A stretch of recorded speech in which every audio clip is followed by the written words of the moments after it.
Hi, welcome to my channel. My name is Miss Iffy. Please like, subscribe and comment, and do share it with your family and friends who might like some of my content. Thank you very much.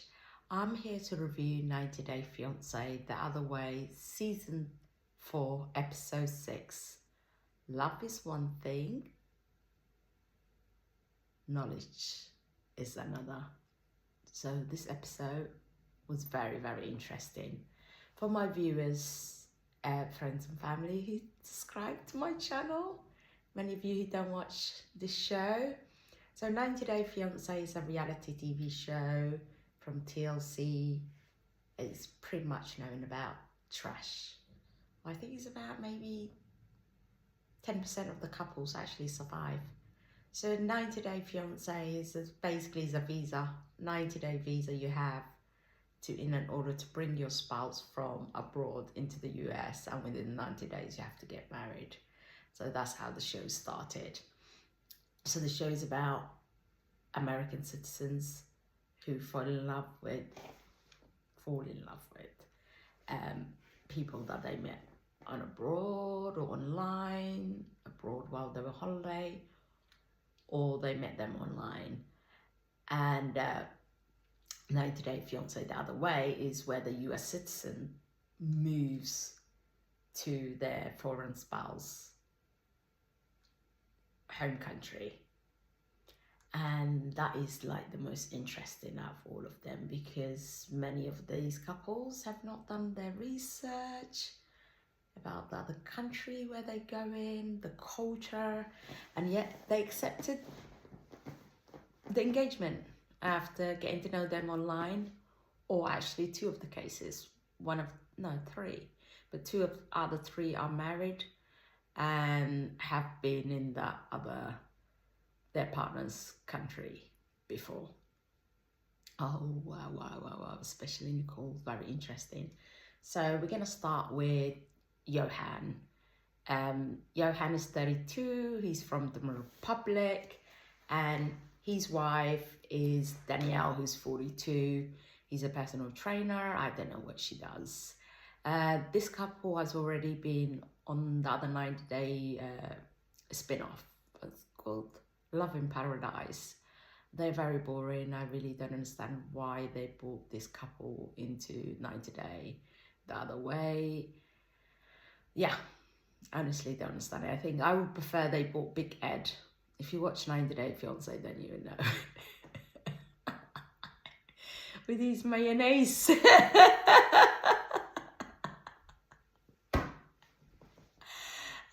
Yes. So there's 10 years age gap. Danielle is a fraud. Basically, she was on holiday in the Republic, she met him, and then they started to continue to got engaged. I think she went back there, they got married, and right now in their storylines that they're trying to have a baby. But also the reason why I say she's fraud, she very well knows him and his family. Their intention was for Johan to move to the US so he can build a career there, provide for his family. She speaks Spanish actually, which is really good. So they communicate until she's mad when she asks the producers to translate it. But yeah, the reason why I'm saying she's fraud, because she promised him that they were going to live in the US and start life there. And in this season, she's back and they're trying to have a baby. But the first thing she does is tell him that they're not moving to the US. And yeah, and ever since, all she's been doing is just disrespecting. I'm not sure how she thinks she's gonna last having a baby on the wages in the Republic. And she expected him to do all the work, and she bosses around and she's disrespectful. Anyway, what happened this episode, I find them very boring. This episode, they had an argument the night before based on the fact that his previous partners have got pregnant for him, and many had miscarriages. That's what he informed her. But during a conversation between her and her friend, he said one of his ex actually had an abortion. Danielle got upset. Danielle got her knickers twisted. Basically, she decided to take it as offensive to herself and called him liar and whatever, when we truly know the liar is her, because she sold this young, handsome man dreams that she knew she was never going to fulfill. And in order for them, if they stay in the Republic, means that she has more control of finances and everything else. Yeah, anyway, the morning after, he spent the night with his family's house. He comes back, he apologizes and says to her, look, I told you that it was a miscarriage. That's what she told me. But later on, he found out after he broke up with his ex, that she actually did not have a miscarriage, she had an abortion. Why would you get upset about the past? Something that you had no business? Especially when he wanted the kid and his partner aborted it. He had to deal with that emotions. Yeah, anyway, we're confused about Danielle. Hopefully, we'll find out better things about this couple in this season, but I doubt it. Yeah, so now we are going back to one of my favourite couple, Debbie. Debbie's 67 years old.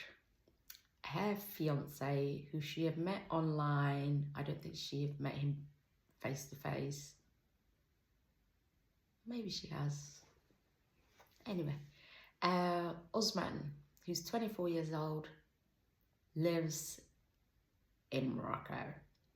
So in this episode, previous episode, her son was against their adult children, and she has a daughter and a son, and they were totally against it. They got her to sign a prenuptial agreement and all sorts of things. They know. Her son actually said to her, what makes you think this is different than all your previous failure marriages? I know it's very terrible, but children do tell the truth, whether they adult or a child. They know you better. They know the mistakes you're making, but she's not listening. Yeah, so she arrives in Morocco. This young man, I must say, like, I'm going to tell you, for those people who don't know, North African men are very good at sweet talking. My darling, my baby, he's the rose. I write you a poem. The birds are singing.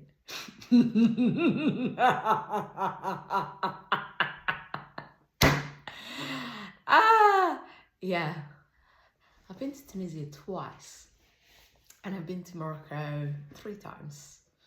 And let's just say, and Egypt ain't no difference. I've seen all of it, and every 90-Day Fiancé shows that I've seen with my North African brothers, they're all the same. I'm not saying all North African men are exactly the same. I'm just saying those that's been showing, and when you go holiday in those countries, you will meet them all. That is just the type of men they are. They want to sweet talk you to get you into falling for them, and then you'll see the real them. We saw the real Mohammed tonight. Oh, this episode we saw the real Mohammed. And I was rooting for him. Anyway, let's get back to Debbie and Osman. Osman, the 24-year-old, he got her flowers. He gave her a hug. He was so excited. And that's it, nothing much.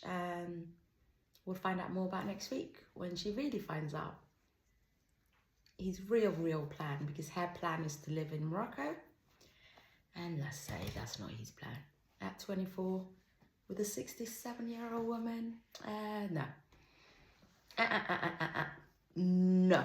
Unless you're Madonna. Come on, ladies, wake up. Or Cher.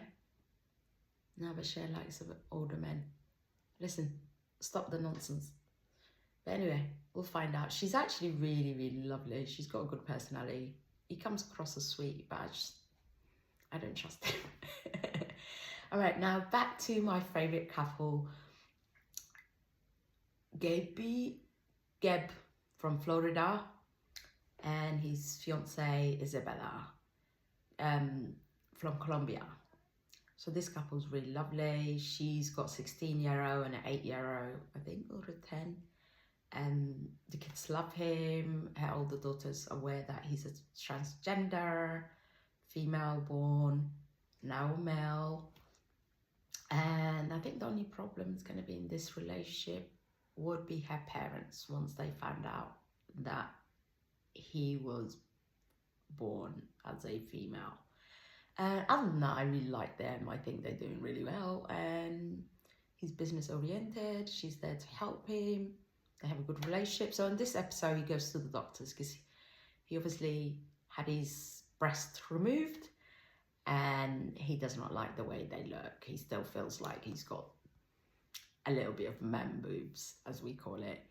I don't think he has. I've seen men with a bigger breast than him, but unfortunately he's not happy with it, so therefore he's got to do what makes him happy.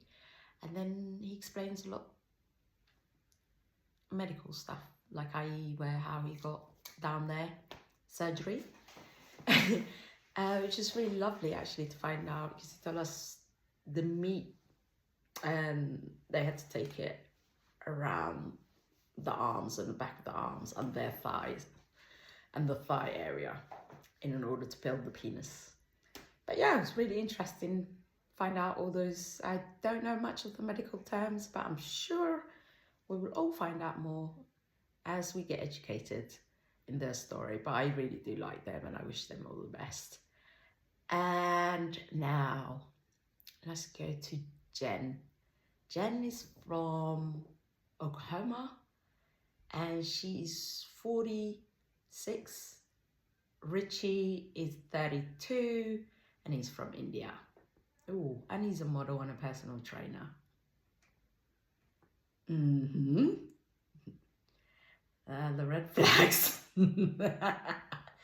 Anyway, she met him during a solo trip in India. Spending some time together and they fell in love, according to her.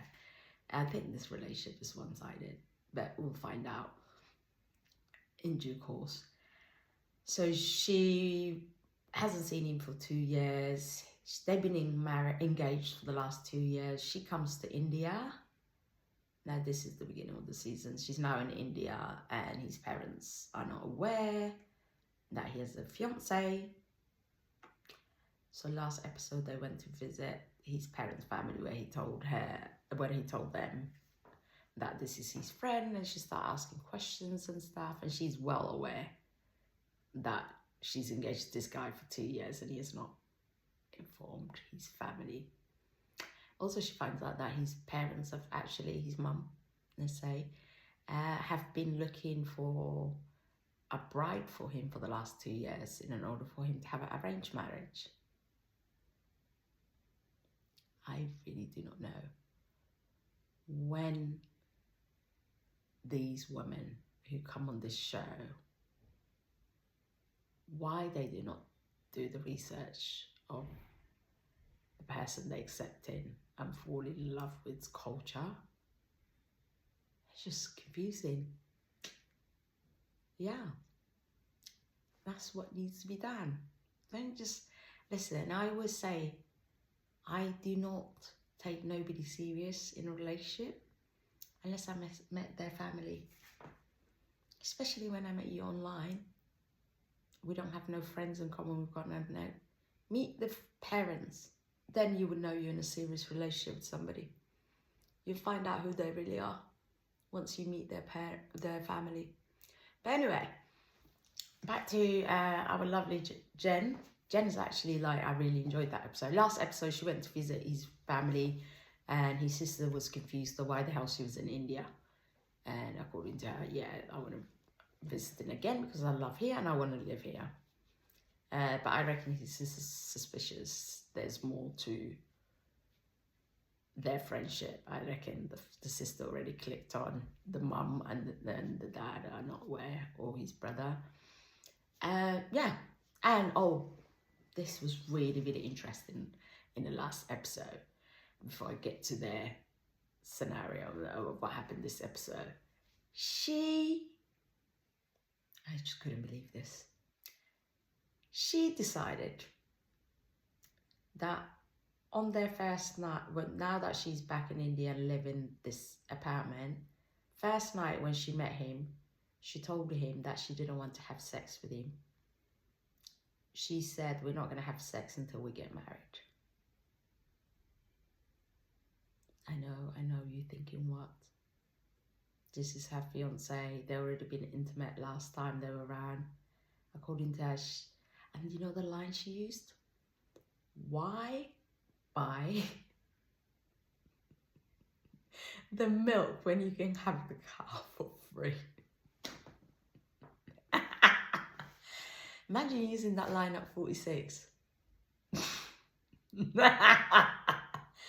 Anyway, he was really confused. It's been like 2 years of engagement. Was it? Whatever. They're just like online engagement. And yeah, that's interesting. Really, I had to laugh at that. It was the funniest thing I heard in a while. Anyway, so she's withholding sex. Great. And also she's finally figuring out that actually his family is not aware of him, and this relationship is not going to go anywhere. I reckon his parents are going to be upset, because, especially his mum, because she's welcomed her into her own home thinking that this is just his friend. This American lady is here to visit here. If she finds out that they've been lying to her for 2 years and that actually is his fiance, that's going to be tricky. Anyway, in this episode, she goes and visits her friend at Zumba, and they sit down. I reckon they make a good couple. She should just be with her friend. And a friend tells her that actually he's aware that Rishi's family's been looking for a fiance for him last 2 years, but he didn't want to tell her because he was worried that she would shoot the messenger. I thought that was a very, very wise decision.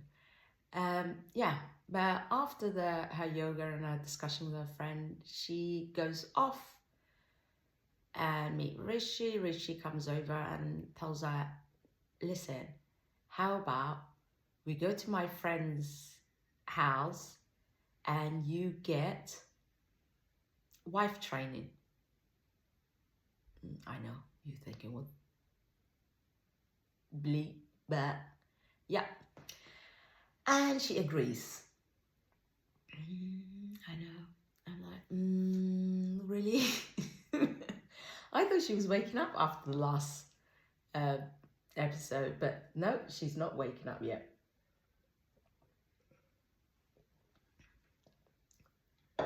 Yeah, so she goes to his friend's house, and his friend introduces him to his wife, his mother. Within their culture, the wife has to live with the in-laws. And yeah, so she goes in the kitchen. The wife is teaching her how to make a chai tea and telling her, you know, if you want to marry an Indian man, you got to get used to the culture. And yeah, and the wife, so she's there to Rishi because Rishi's standing like at the door, by the door of the kitchen, and she's telling Rishi, Jenny's like, come here, Rishi, come inside, come inside the kitchen. I want you to interpret it for me. And Rishi says, no, I'm not allowed to come inside the kitchen. Men in our culture are not allowed to come in the kitchen. Just let you know, if you're watching, that's not true. All my Indian friends I know, that's not true. But I think when you in India, I know if it's a different story, but even in India, if you are from big cities,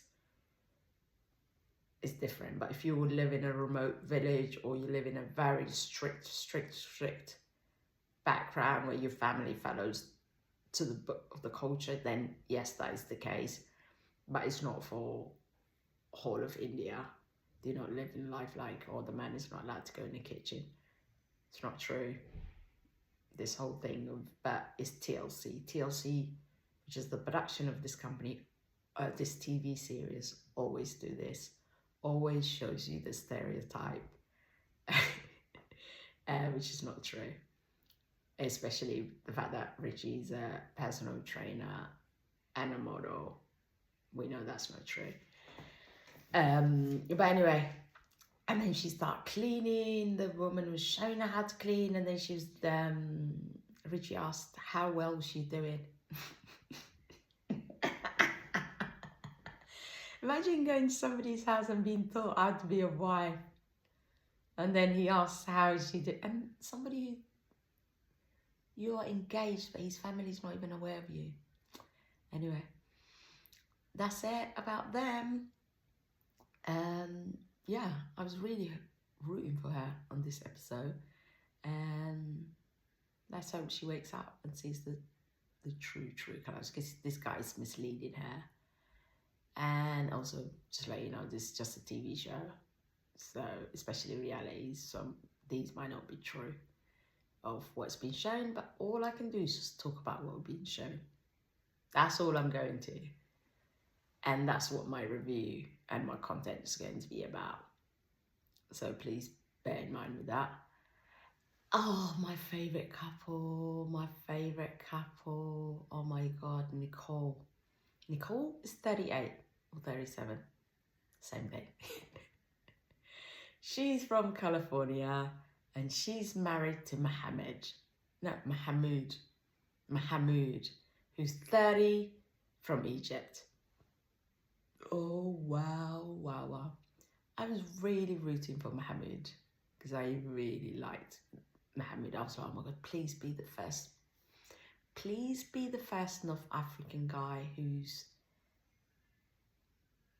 just, please represent North Africans better than what Azad did. Saeed, Aladdin. Listen, man, every season's the same thing. So Mahmoud, they married. So she met him while she was solo traveling, soul searching. That was it. She was doing soul searching, living in Egypt. She meets him, marries him within a week. You wondering what? Yeah. That's it. So typical. Anyway, she couldn't handle the life. She converted to Islam. No comment there. Great for her. Yeah, but unfortunately, actually I will comment on it. She converted to Islam, but I don't think there has been much education or learning about what the religion is about. She converted it so she can marry him. I really hope she learns more about it and find out what she signed up for herself. But anyway, now she moved. So she was living in Egypt with him after they got married, and then she had enough. So she moved to California. She was planning to divorce him, but now she's not. So now she's back in Egypt. She's living. She likes to be alone. She likes to keep herself to herself. But the problem is that she didn't bother researching his culture. He lives with his family. He lives with his parents, his mom. He lives with his brother's wife, their kids. I think another brother lives. Basically, typical, right? Yes, typical non-Western. So all my Asian brothers and sisters, all my African brothers and sisters, and my Middle Eastern, we know what's the deal and what's cultural. Some of us, those who don't live in Western world, majority of us, that's what we like to do. We like to look after our parents, and it's a cultural thing. That's what happens. Unless you move to a different city for career, work, whatever. But anyway, his parents, I must say, I love his family. His family accept him, accept her, they welcome her, they treat her well. Honestly, he's got great family. First time ever I've seen where family, it's like to the T. They're not judging her, they're not doing nothing. Yeah? They love her. He's the young of the family, so he loves her, and that's end of story. But this woman, every opportunity she gets, she's either panicking, she's missing home. It hasn't even been 24 hours, and she was crying. Stay in bloody California then. Get a bloody divorce. Honestly. So Nicole in this episode didn't know how to light the gas stove. Even a bloody 15-year-old can do it. Well, not 15, a 10-year-old can do that. And you know, it was bizarre. It was not like it was anything different. It was a normal gas stove. We've got it here in the UK. It's everywhere in the Western world. Okay? It's all over the Western world. How? What the hell do they use in California? What, is everything electricity then there? Like all the cookers are electric? I don't get it. She didn't even know. See where they've got the buttons in it. She was like, I don't know what all these buttons are for. Damn it, woman. The hobs for 4 of them. The other 2 is one for the grill, one for the oven. You switch one of the hobs off, you can smell the gas, get the light on, just like, oh, honestly. Anyway, she's like, Mahmoud. It's Mahmoud. Damn it, the way she butchers his name too. Anyway, Nicole.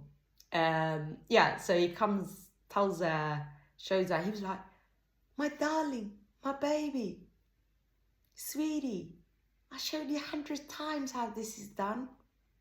I just want to make chai. I just want to make tea.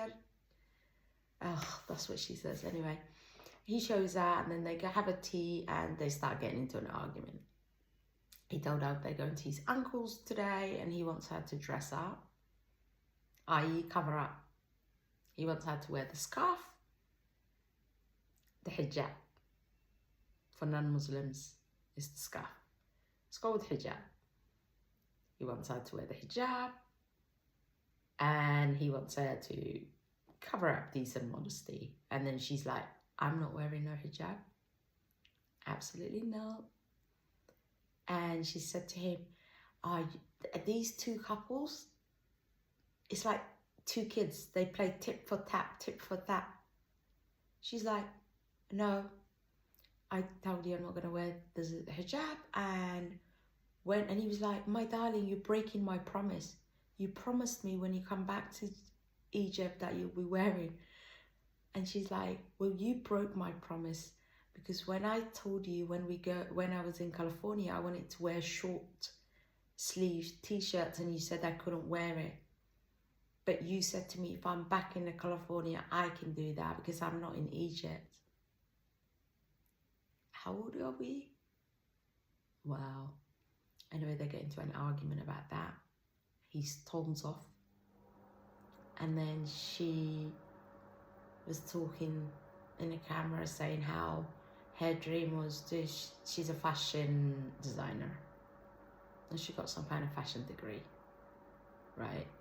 So she says her idea was to come back to Egypt and start a business, a fashion line, a modesty fashion line. Yeah, and that's it. But anyway, when he stormed off, he got so upset. He was like, if you're not going to do this, you can pack your bags and go. So he comes back, and she's packing her bags, and he's like, what are you doing? And she's like, you told me to pack my bags. And he was like, we're going to go to my uncle. So Mohammed is one of these type of people where he will have an argument, turn off, say something that he does not mean, and come back and things you can just pick it up where you left.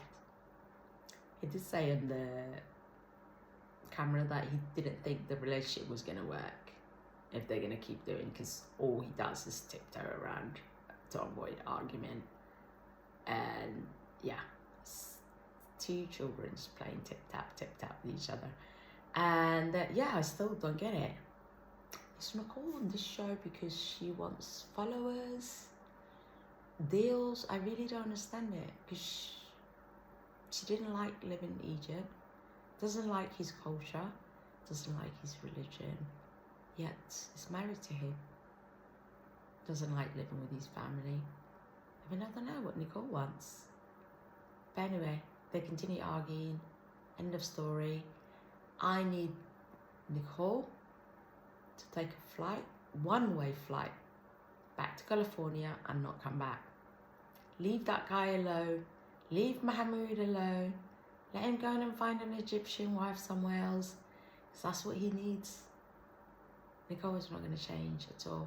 Nicole's been demanding so far to meet his friends, which is not within his culture. He's done that. She wanted to sit down last week at a cafe, men's cafe only, right? And she got it her way. So he's been constantly, I understand why he had a breakdown this week. We'll probably see the real Mahmoud anyway. But yeah, that's it. Can't wait for next week when Debbie finds the real Usman. Thank you very much for joining me. Please subscribe, like, comment, and show me some love. Thank you very much. Have a good evening. Bye.